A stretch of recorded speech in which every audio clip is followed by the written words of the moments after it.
this vote out of the Supreme Court that doesn't quite uphold the Texas redraw, but just passes it on for down the road, is shameful. And it's wrong and it's unethical by our society. Having elections going forward where the year before a national election, a midterm or a general election, that all the districts are redrawn, eliminates the power of the individual voter. It does. It just, whatever's the party that's in power, that party is just going to draw and redraw every single map every 2 years. Literally. And by doing that, they will always be focusing on, and they will get better experience as to who is a Democrat, who is a Republican, who is more likely to vote for their point of view. And they will draw that line to protect their power. I grew up in a town called Long Beach. And Long Beach, politically speaking, is very mixed.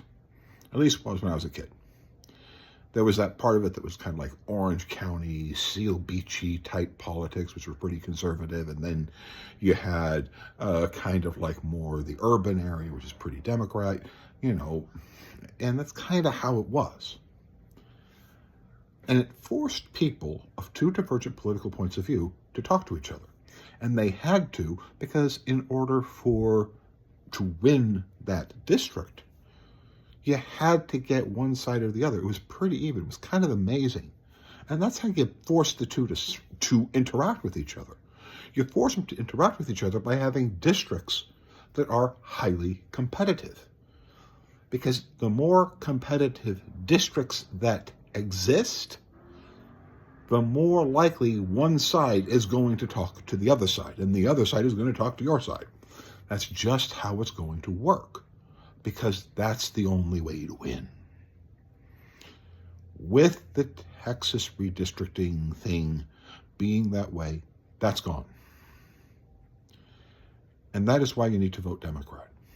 That is why what we need to do is create a national law that creates independent redistricting commissions in all 50 states that are set by law.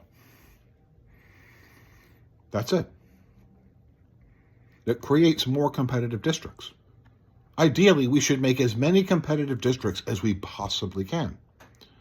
Because what that does is it brings people together, because in order to govern, you need to win these competitive districts that keep swinging back and forth. And that forces people to compromise and to talk. Having it so that every 2 years, districts get redrawn in favor of the party that controls that state means you're done. They will draw and redraw districts, and they will penalize, places that are important. Like let's say a red district has like great landmarks and important things for tourism, but you don't want that red district. So you carve up all that important historical, tourism-driven district in favor of more Democrats. And as a result, that tourism area declines because it has less representation. Same thing with Republicans to Democrats. You start carving up Memphis or other cities. You start carving them up, Salt Lake City, things like that you just keep cutting them up into Atlanta. You cut them up so that they don't produce a solid vote that represents the interests of those important cities and those important locations. Where what you should do is have one vote, one congressional representative, or maybe 2 or 3 or 4 congressional representatives in that important tourism location, because if it's at a place where there's a lot of tourism going to see this location, that increases the likelihood of those people going to the tourism location and then expanding and seeing more of the state, seeing the areas that are beautiful and nice seeing, but they're not like the important locations. That's why you need to vote. And you need to vote Democrats because they actually have the law in place to be able to make independent redistricting commissions in all 50 states and then try to force that to be the law. Because you're not going to get that with Trump, ever. Trump's policies are dead and gone.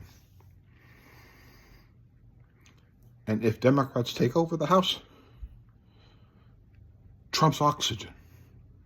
Trump will probably be impeached and fully removed because of things like the Epstein files, all the illegal orders that he's giving, both, both out in the sea and here in the United States, and everything else that is happening that he should be removed for. He should be removed for delivering those orders, and then the people who assisted him in not stopping him from making those orders should also be removed. His Department of Justice should be removed because of the shame that is caused when you allow orders that has ICE behaving in violation of people's constitutional rights. That shame doesn't need to be there. If the DOJ did its job, if the FBI did its job, ICE would be following the Constitution. It would find a way to achieve goals inside of following people's constitutional rights. It would do that instead of lazily just going out and beating the crap out of people and throwing, chemical agents all over the city like you're, throwing confetti. You don't do that. Putting people in jail and denying them medical supplies, screwing up on people's rights so much in ICE detention facilities like in Chicago that they literally were ordered to let everyone out because they are not following the Constitution. And that judge is like, get everybody the hell out of there for two reasons. One, you're violating their rights. And number two, probably the good thing for ICE is get them out of there because they're all going to sue us into non-existence. Because you're violating their rights, and that's Bevin's actions. That's coming.